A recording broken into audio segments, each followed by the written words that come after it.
Uma tarde tão linda de sol, ela me apareceu, com um sorriso tão triste, um olhar tão profundo. Já sofreu, suas mãos tão pequenas e frias, sua voz tropeçava também, e falava da infância de lágrimas.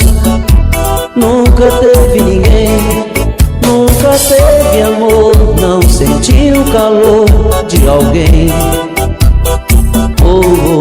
Nem sequer ouvi a palavra carinho, seu ninho não resistiu.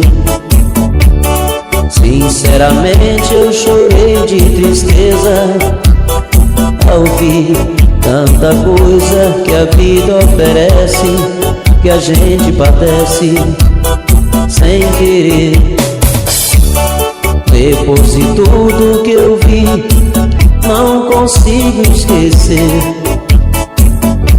Ela nem disse adeus e se foi, nem seu nome eu sei dizer. De onde ela veio, pra onde ela vai. De onde ela veio, pra onde ela vai, não sei dizer. Picadinho do Recife, é só paixão.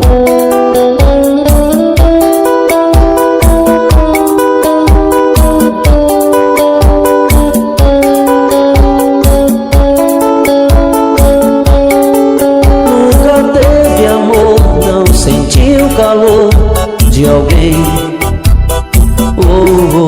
Nem sequer ouvi a palavra carinho, seu ninho não existiu. Sinceramente eu chorei de tristeza ao ouvir tanta coisa que a vida oferece, que a gente padece sem querer. Depois de tudo que eu vi, não consigo esquecer.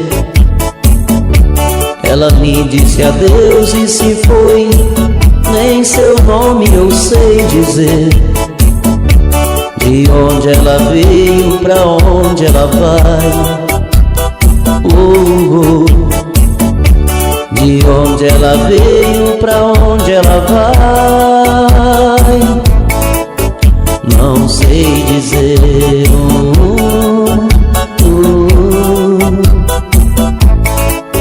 Não sei dizer.